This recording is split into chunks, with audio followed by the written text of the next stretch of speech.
तैयार है Ujjivan small finance bank पर डिटेल्स लेकर। वरुण बताइए। तो अनिल जी, यहाँ जितने भी स्मॉल फाइनेंस बैंक है अगर आप देखेंगे तो वहाँ सब में आज खासकर दबाव देखने मिला। एक तो तेलंगाना में जो ऐलान हुआ फार्म लोन वेवर का, थोड़ा बहुत उसका इम्पैक्ट काफ़ी सारे एनबीएफसीज पे देखने मिला है। लेकिन Ujjivan small finance bank specifically आज आपको 6-7% के आसपास की जो गिरावट दिखा रहा था, वहाँ से अब 5.5% की गिरावट है।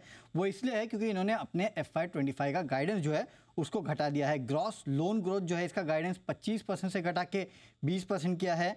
ROE का गाइडेंस जो है 22% से घटा के 20% का कर दिया है। साथ ही साथ ये भी कहा है कि जो डिपॉजिट ग्रोथ रहेगी वो in line with gross loan book growth होगी, यानी कि ग्रॉस लोन बुक ग्रोथ की जो ग्रोथ गाइडेंस है उसको इन्होंने घटाया। तो जाहिर सी बात है डिपॉजिट गाइडेंस जो है वो भी एक्चुअली इन्होंने घटाया है।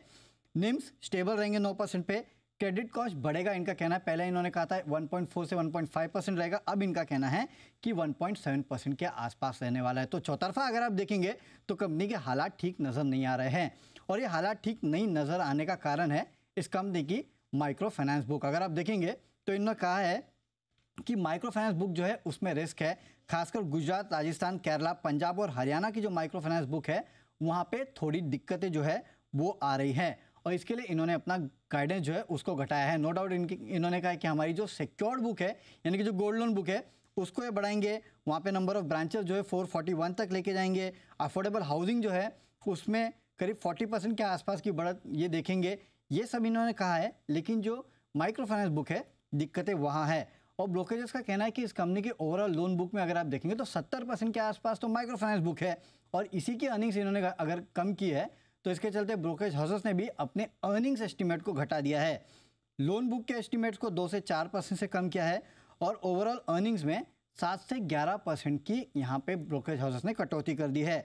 Axis, HSBC, DAM Capital, Antique, JM Financial, Centrum Broking, ये तमाम वो ब्रोकरेज हाउसेस हैं जिन्होंने इस कंपनी पे अपने प्राइस टारगेट जो है वो काट दिए हैं।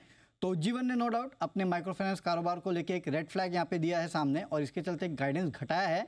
इसके अलावा जो तेलंगाना का ऐलान हुआ और उज्जीवन का जो इन्होंने अपना गाइडेंस घटाया, जाहिर सी बात है इसके चलते बाकी माइक्रो फाइनेंस कंपनी जो है वो भी कहीं ना कहीं रडार पे आ जाएगी। अब देखना होगा कि आगे जाके जब बाकी माइक्रो फाइनेंस कंपनी अपना गाइडेंस देती है तो वो घटाती है कि नहीं, क्योंकि ये समझ में आ रहा है कि एक पेन पॉइंट है अब।